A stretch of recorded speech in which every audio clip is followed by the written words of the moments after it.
And we are live. Hi, how's it going, guys? Happy Saturday, happy weekend. I'm not sure if all of you are on the weekend vibes or if you're at home in the days of blending together, but happy weekend anyway. For us, we have a weekend, so we're gonna take it easy this weekend. We've decided to do some things that are a little bit more, relaxed for us. We're going to do some Taiwan oolong today and tomorrow.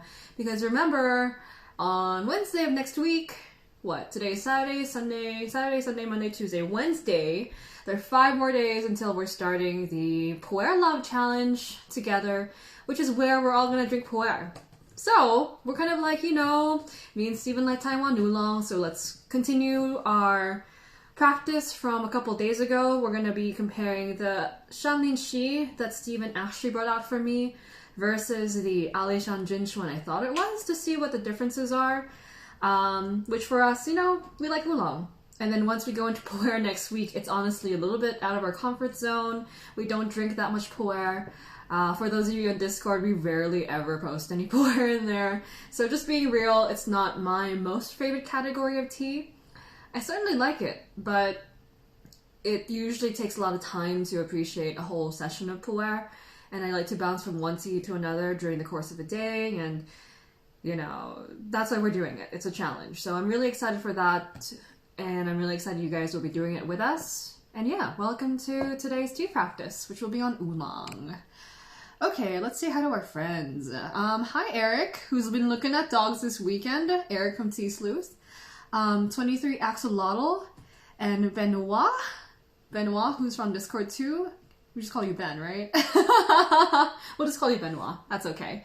And Amy, bonjour. It was so nice to see you this morning. You were super lovely on Instagram Live, and we were like trying to closely hear what you were talking about, and we could hear like Mong Ting Gan Li and Sichuan and Chanoyu. So we're trying our best. Isn't it that if you listen more to a language, it becomes easier to learn it? Even if you finally do get into the lessons, I'm really grateful to have been sharing a lot of tea practice from everyone around the world recently. I've always loved culture, I've always loved travel, I've always loved that intersectionality, but tea just really kicks into overdrive, so that makes me really happy. Thank you. Footsteps Around the Globe, really nice name. How's it going? Welcome to our tasting. 2 days ago, God, we're doing so many of these. 2 days ago, yeah, we had a blind tea tasting where Steven picked out random oolongs from our box, and I got 2 of them wrong.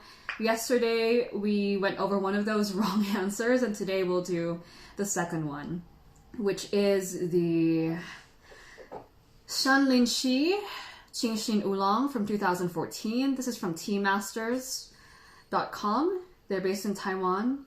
The curator is Stefan, not Stefan. By the way, Quebecois friends should have heard what Steven said about Stefan. At least I don't say Stefan. I know it's Stefan. People's name things. I would not have been surprised. Oh my god. It's Stefan. At least I know how to say his name. But this is his tea. It's a 2014 Shanlin Shi Spring Harvest Qingxin Oolong. I didn't get it right though. What I thought it was this tea, which was an Alishan Jinchuan. I just thought that I didn't look close enough at the leaves. I got too excited. I think I buckled under the pressure. Steven was like, you gotta guess it quickly or else we're gonna go into 3 hours, which is fair.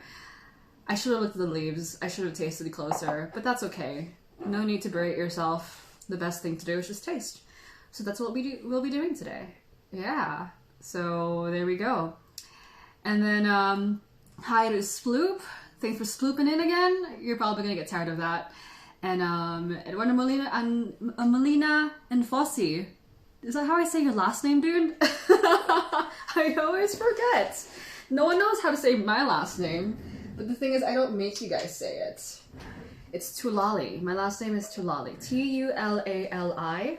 It's actually a Filipino last name.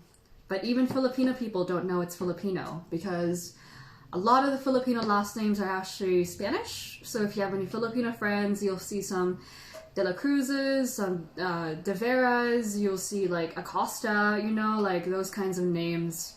Because the Philippines was ruled by Spain for like 333 years, that's what we grew up with. Easy to remember, 333 years of Spanish colonial rule, and then 40 years of the Americans, and then 4 years of Japanese. So very few Filipino people have a Filipino last name.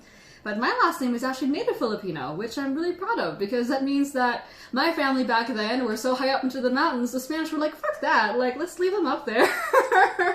Which is actually what I found out happened. This last name traces from a part of the Philippines the Spanish didn't want to deal with, because the area was too kind of remote and high up, and the people were a little bit too fierce. So... And it's a flute. Tulali is a flute that they used to wake up the village with in the morning. So yeah, that's the story of my last name. I know some of you guys' last names, but not all of them. I like learning about those stories. Names are really interesting. Not just in tea, but, you know, surnames and stuff like that. Steven has a really interesting last name. Do I? His name is White. Isn't it fascinating? So yeah, hi Gabriel, how's it going? And then Seasonal Mitigation, welcome to the chat. Mad Hatter Tea Drunk, Tea Blossom, Tea Traveler, Inga, who I saw earlier this week too. And then DS Ion, how's it going? Welcome to our kind of like third in a row kind of themed tea practice. This is based on the blind tasting we did 2 days ago. We corrected the first tea yesterday, which was the really weird-ass Taiwanese style Taiwanese high mountain oolong. Fuck that shit. I should have gotten that point right, but we still wanna study and see the differences. And if you joined us yesterday, it's like, wow, it really was quite a difference. So I'm happy that we looked at that. And then today we will do the Shanlin Shi that I didn't identify correctly. It's this one here. And this one is the Alishan Jin Shuen I thought it was. Okay, they look pretty similar. I mean, really, they do. Even, you know, in terms of Alishan oolongs, a lot of them look similar. But some of them have like more kind of spindly looking leaves. These look pretty similar. They both have large, kind of full formed balls. I've always hated saying that word, but I wish we could just call them pearls. They're more like little pearls, you know, in size. And we will look at the dry leaf, the wet leaf, the liquor. And for those of you who weren't there with us yesterday, we were doing this competition bowl brewing style. So competition style, this is the style of evaluation used in Taiwan and in China. Basically, take a big bowl, take bowls of the same style, okay? Make sure they're the same type, because the material, the shape, you know, the size will change the way the tea tastes. We're gonna put these guys in here, okay? I'm gonna put these guys in here after I finish preheating them, so that we can take a look at the leaves, brew them the same way, and then use our little handy-dandy soup spoons to kind of like look at the leaves, evaluate the liquor, etc. Okay, you guys ready? Let's dump these out. Let's get the tea room again messy, Steven. We just finished our like deep clean of the tea room. Deepish clean. Yeah. Footsteps around the globe. You said your son, Isa? Is that how you say your name, my friend? Teach me how to say your name. I grew up with a name that people couldn't say, so it's important to me to say your name right. Annabella from Tea Rebellion. You must have remembered this bowl brewing style from Taiwan, my friend. Yeah, exactly. Feels like Taiwan. I really, really miss Taiwan. We were just there, but as those of you know who've been there before, it's a lovely place. So I've weighed out these guys.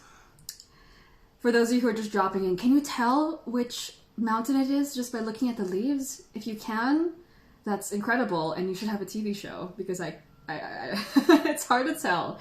So this is Shanlin Shi from 2014.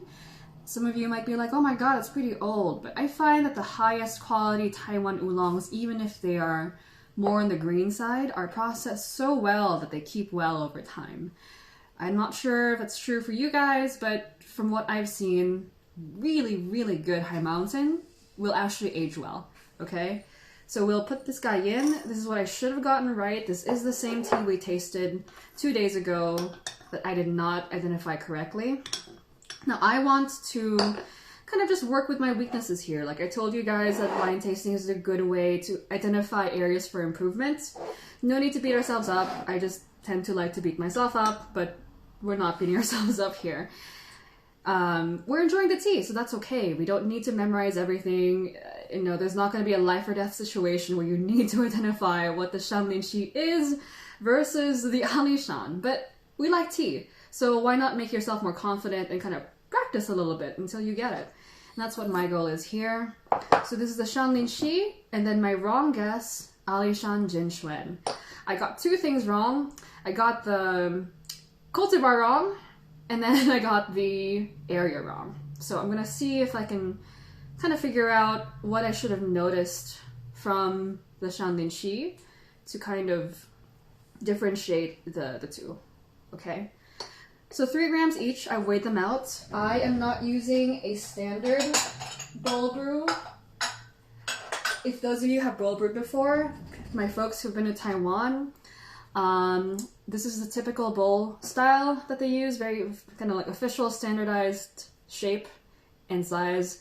These are the ones I'm using today because I have more of them. These are pretty expensive actually. So I use a cheaper bowl. I bought a bunch of these from IKEA for like 15 bucks. I have like 10 of them and they taste really good. I've tested. Of course. And then let's make sure this guy is up to speed. Let's go up to 98 degrees Celsius. Celsius gang, continuing. And yeah, while we wait for that to boil, let me know how your days are going. What are you guys drinking? Yes, Tea Traveler, we are bowl brewing. It's different from bowl brewing and then drinking straight from the bowl itself. That's grandpa style. Sorry, I tend to kind of mix those terms up. This is competition style bowl brewing, where I really use these soup spoons not to drink soup, but to kind of like evaluate the leaves. And if, for those of you who haven't seen this style before, either in one of my workshops or I think some of you tuned in when we were in Taiwan doing this stuff, we'll teach you how to do it today. This is really, really fun. It's a really good way to compare 2 teas that are very similar, because when you kind of let them sit for a while, you can look at the leaves, you can look at the liquor, the ceramic soup spoons kind of help you kind of smell the tea, the aroma, look at the liquor quality. It's just really, really convenient. And Annabelle from Tea Rebellion, who's up in Canada, these are not from Gen Tea. So Gen Tea is my tea family in Taiwan. I thought that Steven would be a dick and put one of my teacher Ai's teas in the lineup, but he did not. I would have liked to think that if he put one of Ai's teas on there, I would have identified it, but sometimes I just don't. So it's just all part of practice. These are not from them. There are so many really, really good high mountain oolong producers in Taiwan, and from the look of these, they look pretty good, to be honest. What we're looking for when we look at high mountain oolong, even from the dry leaves, you can kind of tell if it's going to be good quality or not. If they seem kind of heavy for their weight, that's usually a good sign. This is a review for those of us who were here during the blind tasting on Thursday. If they look kind of, they seem heavy for their weight or for their size, that's kind of a good sign. Like when you pick a fruit from the grocery store and it's a little bit heavier than it looks, it's got a little bit more oomph, the oils, the starches, just the quality of the leaf is better. There's more essential like components inside the leaves. And with high mountain oolong, that's especially true, because of the way the leaves grow, they grow low and, you know, slow and steady and develop lots of really good components that we can taste in the final cup. And then we want to also kind of feel the way the leaves feel. Are they oily? Because that also shows that there's some of that good stuff still on the leaves. I think this actually looks a little bit better. This one looks a little bit more dull and gray. Yeah, this has been vacuum sealed though for the last 6 years. So maybe that's why it's kept a little bit, but we'll see. The taste will help us the most, but at least we can kind of do a preview of the teas. If we can kind of guess as to what's happening just in the dry leaf, imagine what we'll get once we start brewing tea. You know, that's the concept. Chris Borgia, how's it going? Don't bring your sapping in here. That's just awful. It's all you want to do. It's your what do you call that? It's like your underlying motive is to just get everyone sapping in here. Sapping tea. It's called sipping tea, dude. Annabelle's having some Alishan Black from Genti, right? From Ai and Fang, my teachers in Taiwan, I imagine. They made an Alishan Black last year because last year's spring season was really bad for Taiwan oolong. Winter was good though. Winter was really good. Just in general, like, for the love of God, if I say something here, fact check it. From what I saw, the winter in Taiwan this past year was a lot better than the spring. So I saw a lot of really good oolongs come out of there. But of course, it depends on the individual producer. Some mountains might get more or less rain, or better or worse season than others. It always depends. And even here, this is a spring oolong. The Shanlinchi is a spring harvest, whereas the Jinshuan is a winter harvest. You'll hear a lot that spring is more aromatic, a little bit more bright and fresh and vivid and lots of life, very kind of stereotypical spring tea harvest vibes, right? And the winter oolongs from Taiwan will be a little bit more textural, a little bit more kind of full on the palate, less aromatic, less bright. And that's true a lot of the time, but depending on the season, what if they had like a hot winter and a really cold spring? You might see the components change. So it really depends. All of these facts are kind of more like a guideline that can help you figure out what's actually happening in the cup, I'd say. And then Footsteps Around the Globe. Did I say your son's name right? I hope I did. I've just made a Korean royal blend, he says, or she says. And then Seasonal Mitigation, drinking shu with ashwagandha. Interesting. Is there a more fragrant tea than High Mountain Oolong? I'd say Anchi Tiguanian is super fragrant. The super green oolong from China. Those are the most fragrant for me. Probably also Dansong Oolong. Anyone else? Super fragrant teas. Benoit is drinking a Shuishan Laozong. Good stuff. I really like that tea. I really like Laozong Shuishan. And then Eric, do stems tend to add to the weight or are the leaves more heavy? I find that stems are quite light. But if someone is trying to enter a really like hardcore tea competition, like tea makers will enter their teas into competitions in Taiwan and China and India, they usually take away the stems so that you're just not interfering with the overall weight. So while they are lighter, I would say people will tend to take them out just so they don't affect the weight at all. But yeah, you should do a side-by-side sometime. I've always just thought that stems are heavier, but have I done a side-by-side, like picked out all the stems, weighed them out, picked up all the leaves, weighed them out? I have not. I've never done that. I think it also depends on the leaves, because if you're dealing with, say, like lower grade older leaves, they might be very big, but they're quite light because they don't have as much oomph to them. You know what I mean? Yeah. So Annabelle, yes, it's the Alishan Black from Ai, which is a really good tea. Diet Pottery and T. Zelson and my friend MJ. How's it going? Welcome to our practice getting the teas that I got wrong corrected in our blind tasting. I guessed that this Shanlinshi, which is a high mountain in Taiwan, was actually this Alishan, which is wrong. They're both high mountain oolongs. They're both from more or less the same kind of general area in Taiwan towards the middle of the island. So they're not super far away from each other, but it's not like you can see Shanlinshi from Alishan or vice versa. So it's a little bit different. And what the difference will be here is like every single place will have a different vibe. Every single plot of tea will have a different environment. So even within the same country, even within the same province, we'll be tasting different things from the leaves that grow there. And then another important thing is the tea maker. We talk a lot about like, oh, spring versus winter, or Alishan versus Shanlinshi, or high mountain versus low mountain. The tea maker is huge too. if you take a really talented tea maker and send him like really, really bad leaves, he might be able to make a better tea than a less experienced tea maker working with really good material. You know, it just depends. Just all guidelines for us to remember. Facts are fun, but they're all just adding up to help you actually taste the tea, you know?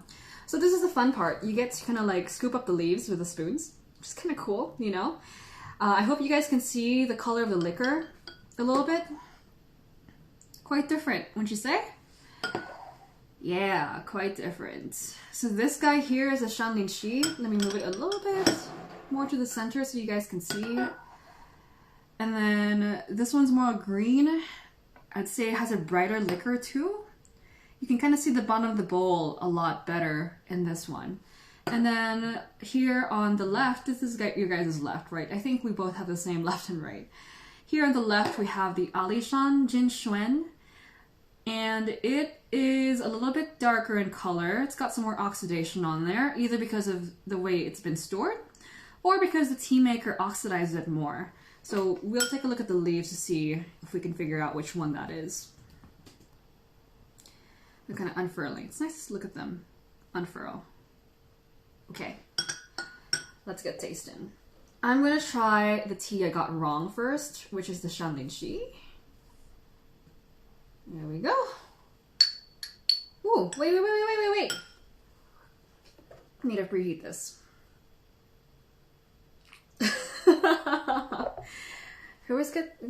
Don't cut corners, guys. Don't cut corners, Ree. Because it's Saturday doesn't mean we can just slack off, right? So people have been drinking Korean tea, Lao Zong Sui Shen, Alishan Black, lots of stuff going on today. I dig it. On the Discord, people have been drinking some green teas. So we drank some green tea this morning as well, thanks to you fools. It's been a good day so far. I hope you guys are having a good day too. Christine, how's it going? Madalena, MJ, it's nice to see you too. We're doing okay here, as long as we have a roof above our heads and some tea to drink and some work to do. I'm pretty happy. I get really antsy when I have no work to do.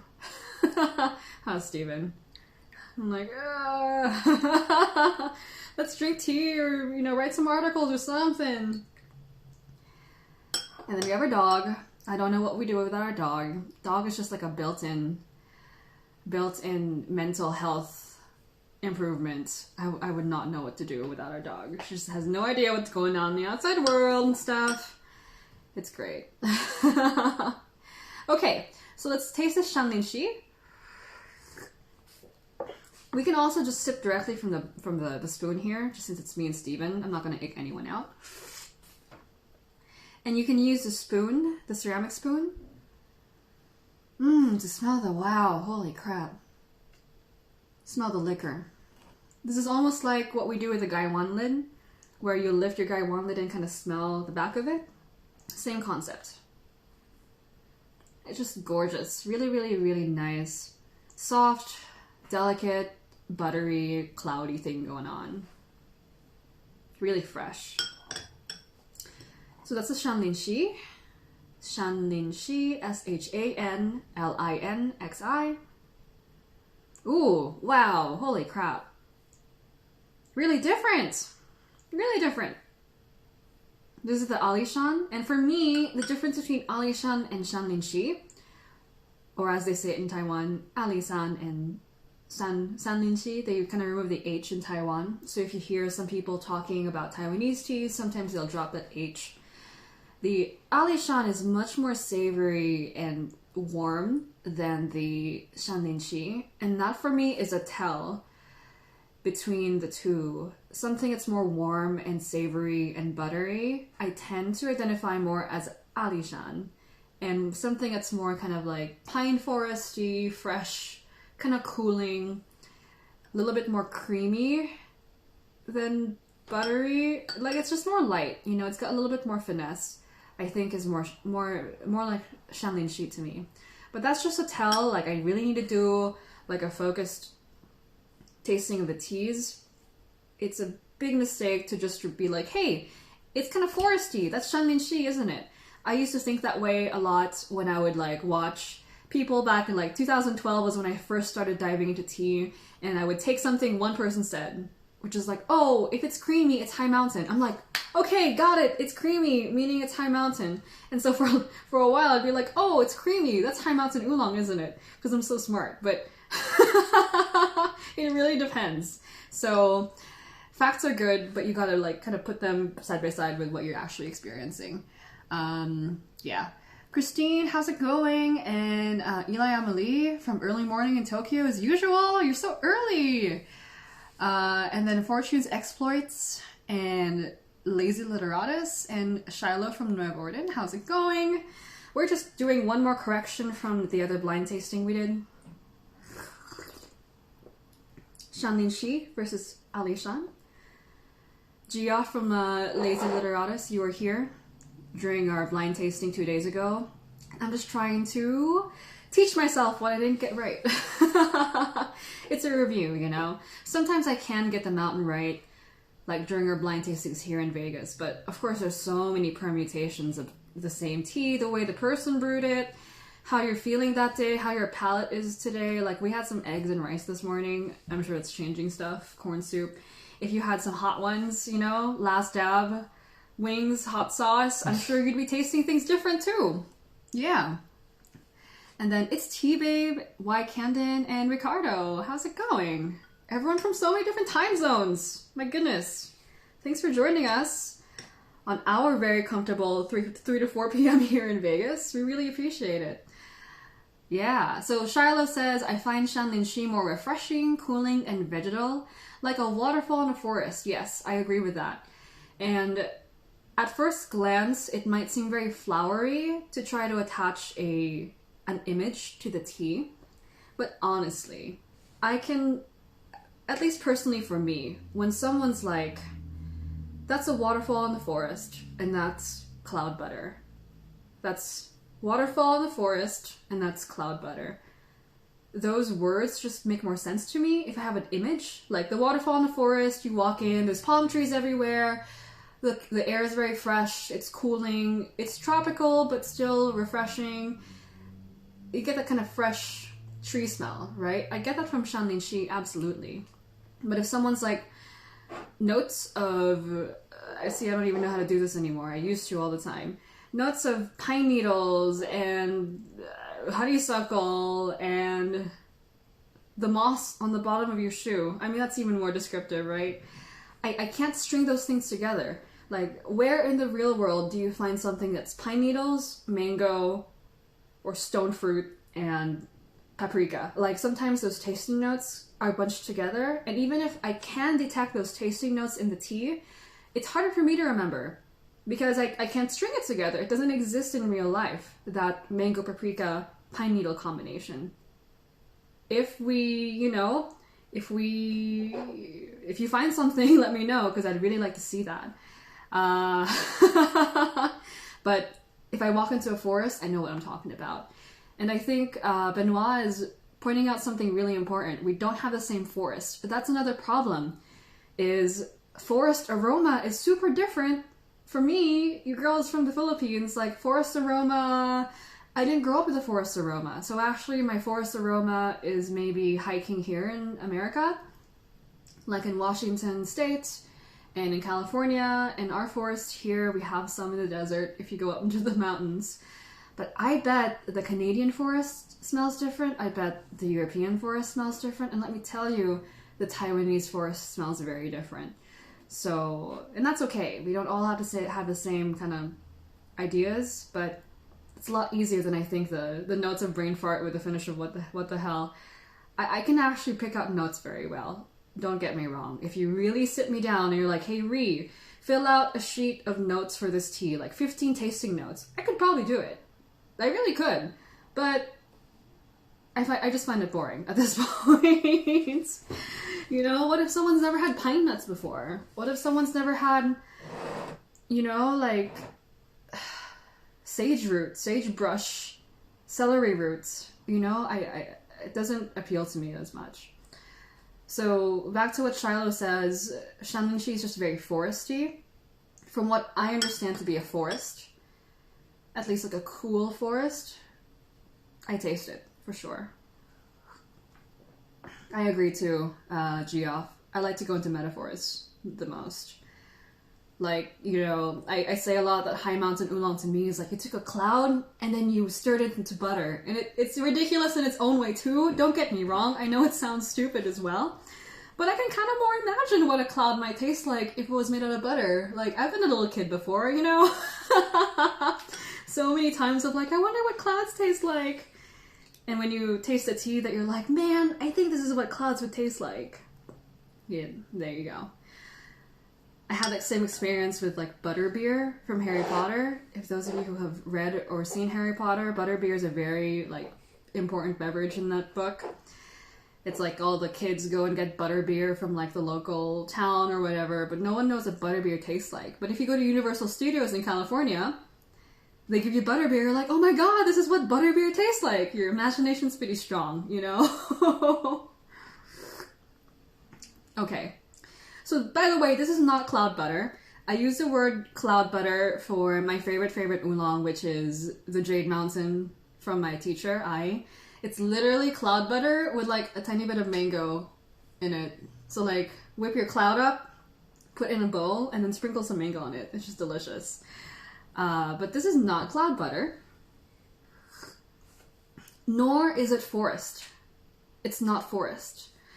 So this, my friends, I think we can safely assume whatever forest you live nearby, unless you live in like a desert forest like we do. If your forest has like refreshing, fresh air, kind of like lots of trees and green smelling things, this is what this tastes like.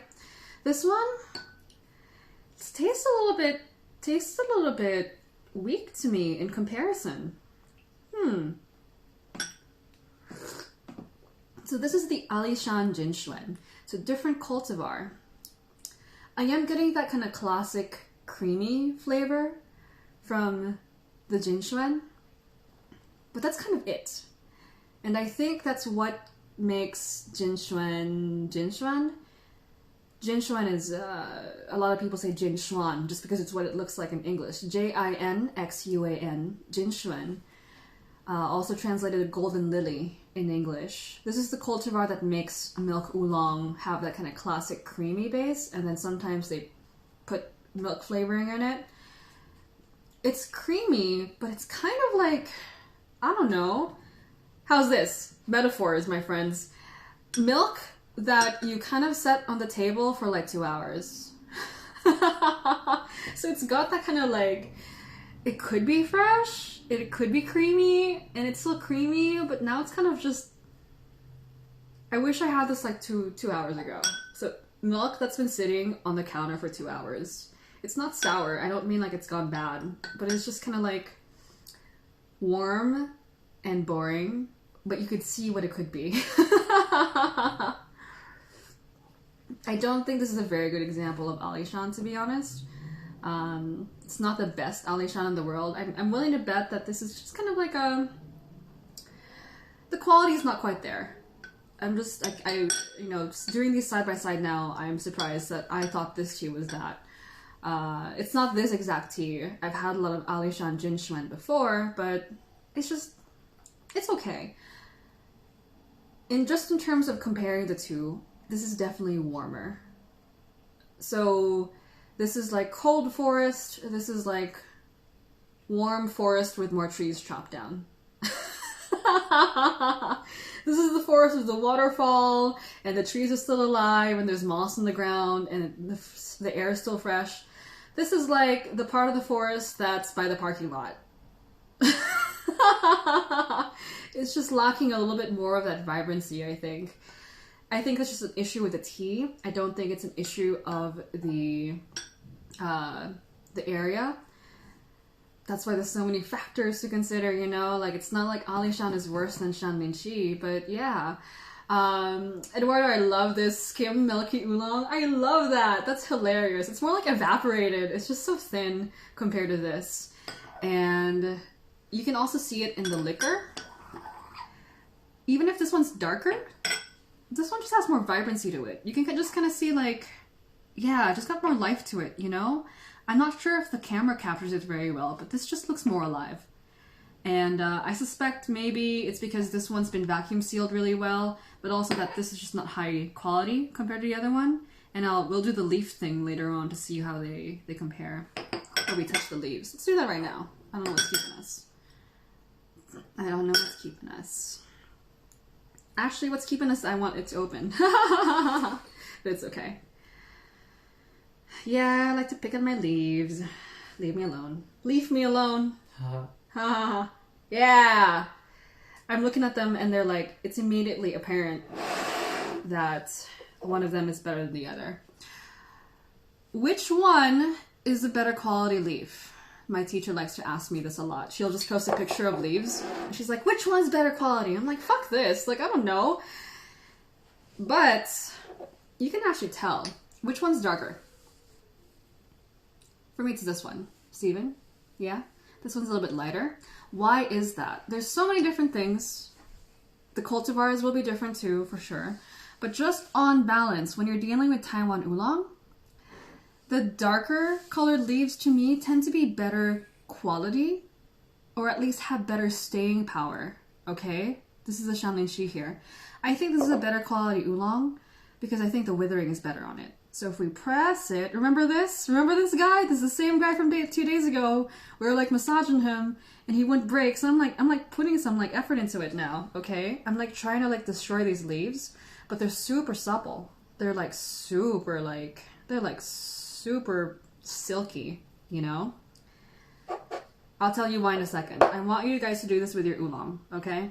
And then this guy is papery and I feel he's gonna give up already in just a little bit. I'm ready tearing him apart. Not too bad, honestly, but still a little bit more papery. They kind of like, it's better than I thought, but it's still more papery feeling. It's not as like supple and smooth. So I'm guessing this is also like lower elevation, just gets a little bit more rough, a little bit more papery, okay? It's not bad. I'm just so picky, like, I just like really, really, really good high mountains. This is a decent one. But this is going up into the upper echelons of, like, quality. It's just so soft, like, basically, which one do you want to rub on your face? And I'm gonna say this one, like, yeah, this is just more smooth. And okay, why are we fingering leaves here? Can you please tell us, Ree? Just to make us look stupid in front of our kids? No. Maybe, but I'm sure your kids would enjoy that, actually. If you do have kids, Steven's certainly enjoying this. He's not my kid, but, you know. What's happening is, remember, like, these guys are actually rolled up into little balls? The more supple the leaves, the more intact they will be when they get rolled. And so, this batch of leaves here, not just one leaf, but think into, like, the 20, 100 kilos, 200 kilos of leaf. You'll get more breakage from this lot than this lot here, which is just so soft. It rolls beautifully. And the more breakage you get, you guys know this, you know, the more breakage you get, the more kind of bitterness, less balance, more sourness that you get. Also, y'all so many of you are like here all the time, so it's even better when you can kind of piece these concepts together. Remember Anae was talking to us about moisture in the tea stems, and we were talking about how it kind of like moisture stays in the tea leaves. When the leaves are lighter like this, they're not withered as long. That's what I know about lighter colored leaves. It could be many other things, but that's my first thoughts. These leaves were not withered as long. Also, they didn't get as much shade because the darker leaves tend to be, they were shaded a little bit more because of the clouds, right? You guys have seen Gyokuro before? Gyokuro is like really dark in comparison. The same thing is going on with High Mountain Oolong. The clouds cover the oolong and they kind of get, oh my god, we're suffering a little bit, you know, better make more chlorophyll or try to get more, plant science is complicated, but they're darker, okay? Talk to me later about it. I'll try to like piece all the details together. And so the lighter colored leaf not only has more sunlight to it, which is making it a little bit more like less soft, it's also been withered less. Same thing, you know, as Gyokuro, this has more umami, more like brothiness, more flavor. This one's just a little bit more raggedy, and that's why we have the difference in the leaves here. I know it's a lot, but hey, you know, the next time you're doing this stuff, like, I want to see people fingering their leaves and stuff. So in short, this is a better quality oolong, okay? Does that mean, especially y'all Camellia sinensis people, you're gonna go in front of Kevin and be like, that's darker, so that's better. We should get the darker one. Please don't. He's gonna kill me. Taste the tea. The fact that it matches, like our theory is matching the taste, that's better. We want to match the theory to the taste, okay? Ooh. And drink tea. So that's why this is like your deforested forest. Who was that who said that? Kind of like cut down forest a little bit, and this one's more fresh. More of the flavor is kept. Last thing, when there's more moisture in the leaves, it tends to smell better in the beginning, but it goes bad sooner. That's why this guy is tasting a little bit more stale.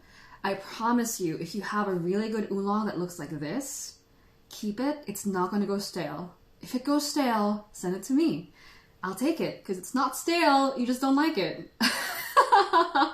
No, seriously, this is a 2004 oolong. It's amazing. I know it's been vacuum sealed, but I have oolong that's not been vacuum sealed, that has been staying that long. And it's great because it's been withered more.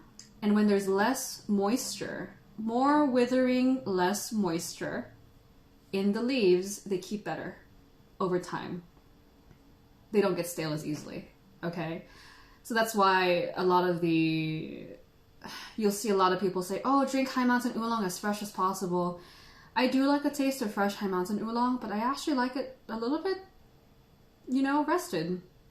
Because I'm just lucky, I guess, to have access to oolongs that are good. I mean, you guys, true. I'm acting like I'm the only one who has access. You guys have vendors who have really good oolong. I'm looking at all y'all. All y'all have really good oolong.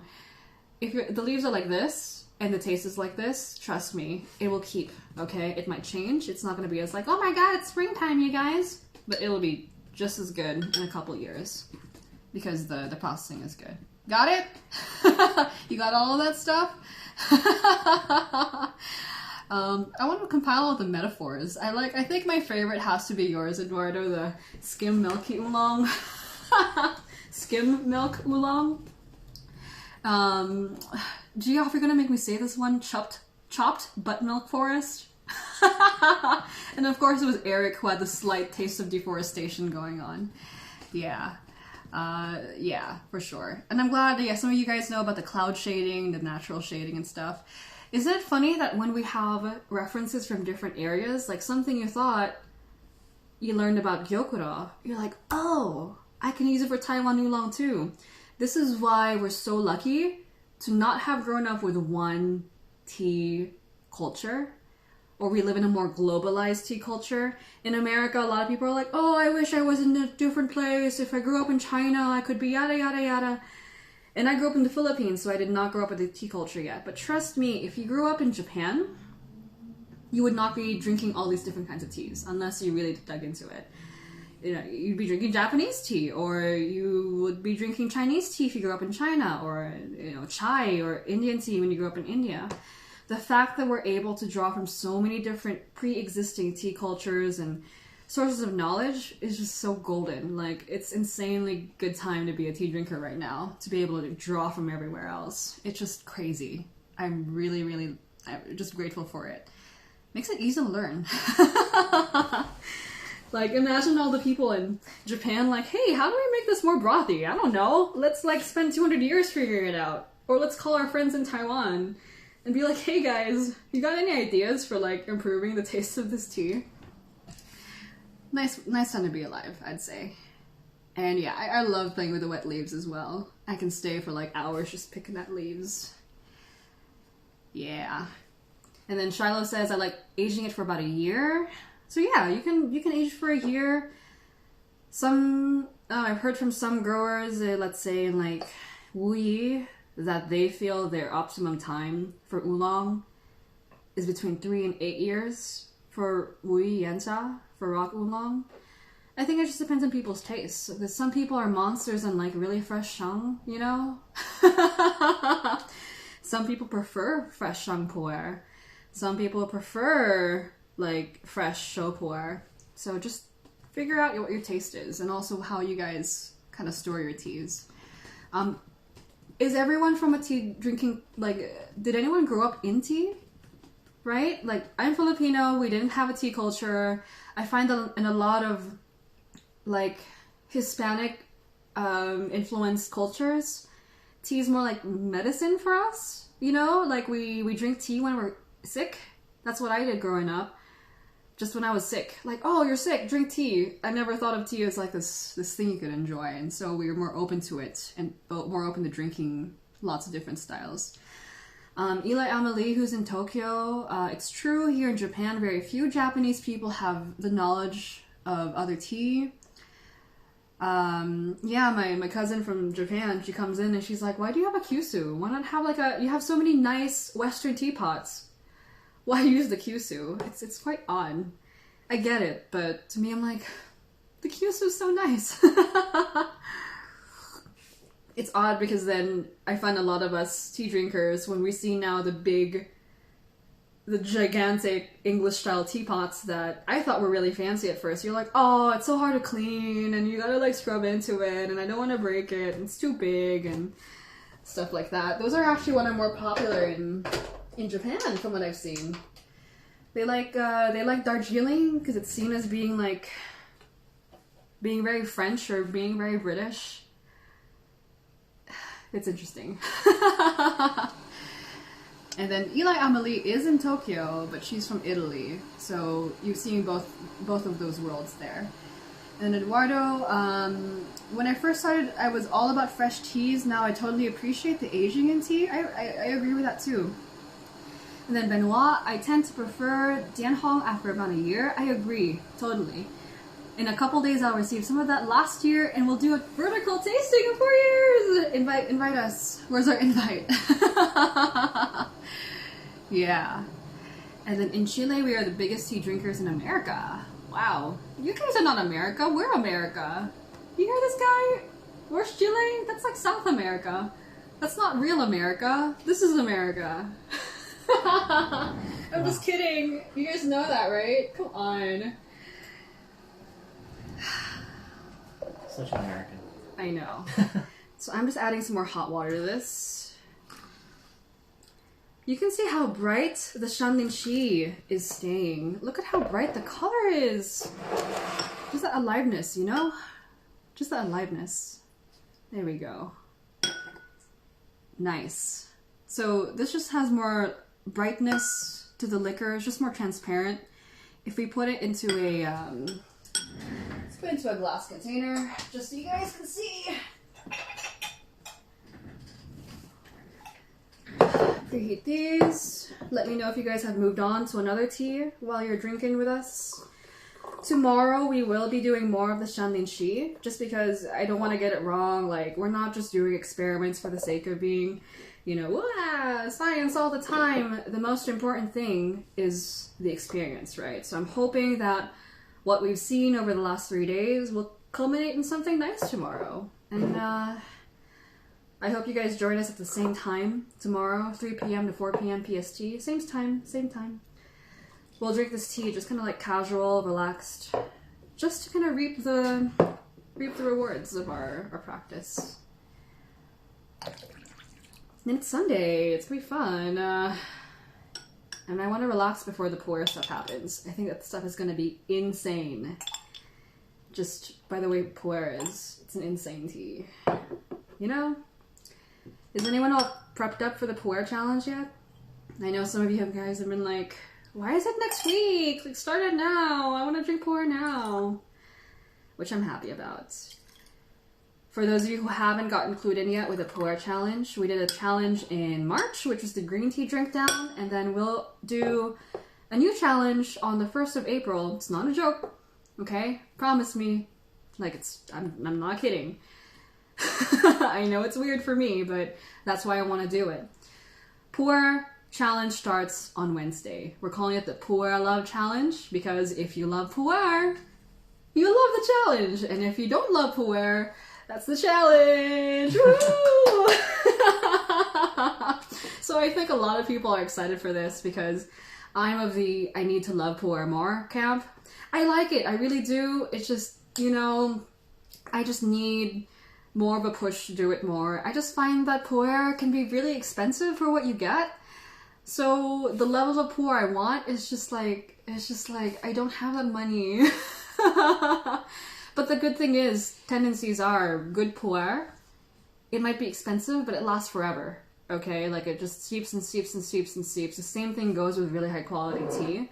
So I just need to get over the mental block, I think. I just like oolong too much. It's just my bias. Okay, this is the Alishan over here. Your deforested skim milk oolong. It just hasn't kept as well. I think it is about I think it's 2 years younger than the Alishan. I mean the Shanlin actually. This is the Shanlin. Look how alive it is. Not just the color darkness, okay? I know this is a darker color, but it's just brighter. It's just more alive, So it just kind of kept more of that kind of oomph to it. Yeah, okay. Here we go. Let's try the Shanlin again. Super foresty. Super fresh. It's just great. As this is steeping out, it's turning less of cold forest into cold forest with a cup of milk. It's getting really creamy. Really lovely. Oh my goodness. It's almost like you jumped into this waterfall. You're like, oh my god, it's so cold, it's so prickly. And then you're getting used to the water, so you're like, oh wow, it's so relaxing now. That's a really good tea. Even if it's been steeping in this the whole time. Imagine, we're at, how many minutes are we in, Steven? It's 4. It's 4 already. Oh my god, we've been steeping this baby for almost an hour. It's not bitter. There's a tiny bit of, microscopic bit of, dryness that I'm only mentioning so that I'm not trying to be all Instagram, the world is perfect. My life and my tea is perfect. There's certainly a tiny bit of dryness, but it's barely there. I promise you. This tea is just so good that even steeping this long, it's honestly super sweet, super smooth, delicious. The aftertaste is gorgeous. I know we don't get to talk a lot about aftertaste because we do so much, which is why tomorrow I'm hoping to do that more relaxed kind of focus session to really get to know these teas. I honestly don't like just chucking them into a bowl and kind of thinking about them too much all the time. We gotta have some balance. So tomorrow we'll just brew this, nice and casual, relaxed.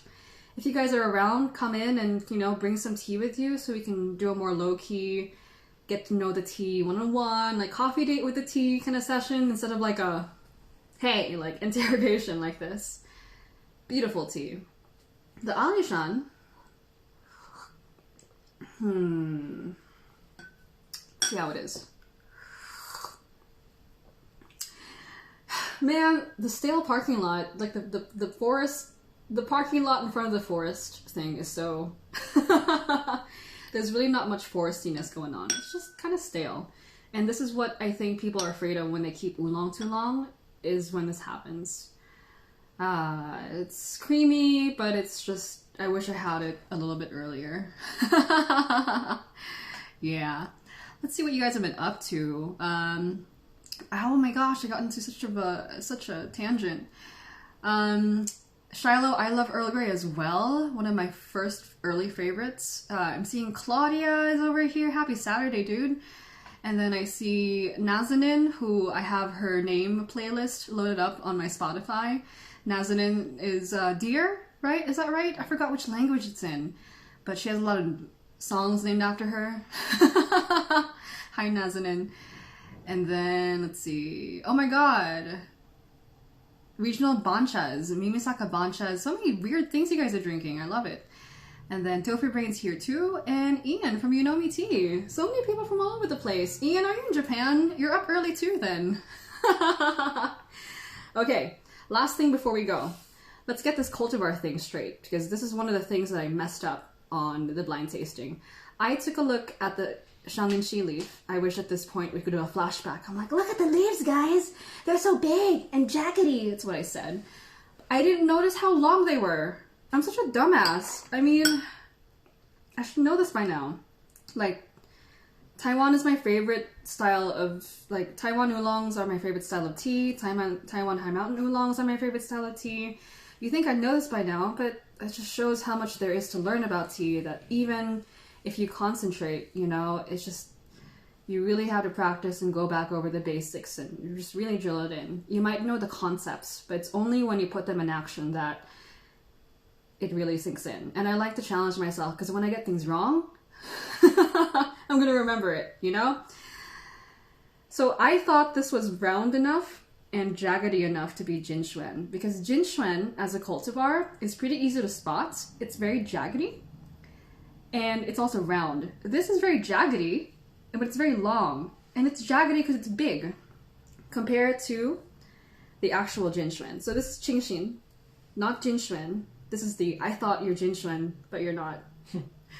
That's my fault. And this is Jinxuan here. See how round he is? He's like a little M&M, you know? He's a lot more round. And you also have to compare leaves from the same part of the plant. This is towards the bottom. What am I thinking? You know, it's going to be big anyway. These guys are about the same age. Now let's overlap them. Jinxuan, Qingxin. Overlap them. Okay. You can see now this darker Qingxin. Look how thin he is compared to the very round Jinxuan oolong. Okay. And then I'm going to tear them again. See, Qingxin is more long. It can have jagged kind of like ridges, but the Jinxuan needs to be round, kind of flat across the middle, and then even the small leaves have jagged edges. Okay? If I just took a little bit more patience in looking at the leaves, and not just one leaf, like really look through the pile and kind of check it out, I would have been able to identify it. Should I have known? Yeah. Did I know? No. And that's why we need tea practice. Because I'm sure all of you are super intelligent and knowledgeable. You guys have taught me so much as well. There are so many like knowledge experts in like their fields of like specialty here, like Ian from Unomi, which is just dude, you're just like the emperor of Japan, like Japanese tea right now. I feel like so much of my Japanese tea experiences come indirectly from you, you know? And then Eric from Tea Sleuth, who I'm not even sure he's here because he always gets bored of this kind of like side-by-side thing. He just knows everything about Heicha. I mean, come on. Within this chat, just look to the virtual side of you and there's someone who knows a fuck ton about tea. So trading these notes together is really useful because you'll be able to get like, dig into the details, see if everyone has the same opinion or if not. There's just so much nuance, you know? Yeah. Okay. One more sip of this before we go, because I want to enjoy this tea. Let me know if you guys have any questions. I think just in summary, to finish what we tried to figure out. Oh, Shiloh's thumbs upping. That just reminds me, Shiloh is my ceramics. Like, if anything is ceramics based, we're like, Shiloh! What is the difference? There's a question, I think, that Henrique posed on the Discord. What is the difference between Dehua and Jingdezhen porcelain? Is thinner or thicker porcelain gonna be better for heat or whatever? You should go answer that question, dude. I want to know too. But let's finish up with what I set out to do today. This is the Shanlin Shi that I did not identify. This is the Alishan I thought it was. Barring the quality differences, because of course at one time this Alishan was more fresh, didn't go as stale, and even there's Alishan Jinxuan of this quality somewhere. Overall, I should have looked at the leaves more, okay? I should have tasted these teas more. I haven't been drinking a lot of Shanlin Shi over time. I've been drinking a lot of Alishan, a lot of Jade Mountain. So it's easy for you to think that what's different is similar to what's familiar to you, I feel like. Oh, you know, if you drink a lot of sencha, that green tea sencha, because it's sencha-like, right? There's lots of things similar in this tea to this tea, but I just didn't identify them. So the leaves, and then, yeah, that foresty aroma, that's just a little bit more cooling than an Alishan would be. Would I have been able to do it, like, absolutely? I'm not sure. I think tea practice will tell us if we'll be able to do it over time. I hope so, because in the wine world, they can do it. And if they can do it, we can do it too. Just for funsies, you know? Anyway, we'll join you guys tomorrow for a relaxed session of this tea. Thank you so much for tuning in, joining with us. I hope you guys have a good weekend from wherever you are. Goodbye!